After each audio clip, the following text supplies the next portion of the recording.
Gitay-og og magnitude 6.2 ka linog ang Sarangani, Davao Occidental kaginang buntag kansang epekto nasinati sa managlahing lugar sa Mindanao, labi na sa General Santos City. Ani ang report. Usa ang barangay Batuganding sa Sarangani, Davao Occidental sa nakasinati og kadaot human sa magnitude 6.2 nga linog sa mong lugar kaganinang buntag.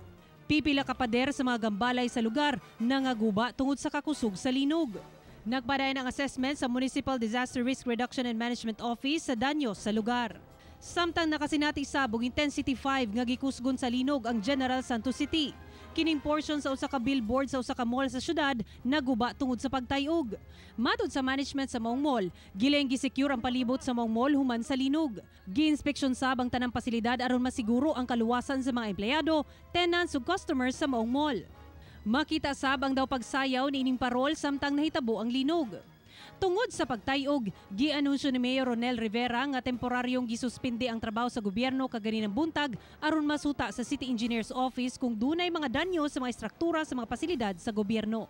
Samtang sa Davao City nga nakasinatog intensity 3 nga linog, makita sab ang pagtuya-tuya nining chandelier, dekorasyon ug mga suga sa usa ka balay. Nasinati ang magnitude 6.2 nga linog kaganinang 7:21 sa buntag.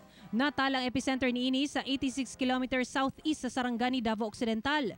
Tectonic ang origin sa maong linog. Nasinati ang intensity 5 sa General Santos City ug South Cotabato.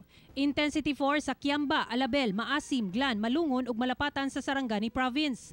Lebak, Sultan Kudarat, Datubla, Sinsuat, Maguindanao, Coronadal City, Polomolok, Tampakan ug Tupi, South Cotabato. Intensity 3 sa Maitom, Sarangani Province, Cotabato City, Maguindanao, Davao City, Kidapawan City, North Cotabato, Tantangan ug Santo Niño sa South Cotabato. Intensity 2 sa Colombia ug Tacurong City sa Sultan Kudarat ug Magpet, North Cotabato, ug Intensity 1 sa Zamboanga City. Kahinumduman nga niadtong December 15 sa milbayng tuig, miigo ang magnitude 6.9 nga linog sa Padada, Davao del Sur, kung asa 4 ka tawo ang namatay ug miresulta sa grabeng kadaot sa lugar. Tulo niini ang namatay human sa pagkahugno sa tulo ka andanang supermarket building sa lungsod. Ako si Sara Hilomen Velasco para sa One Mindanao.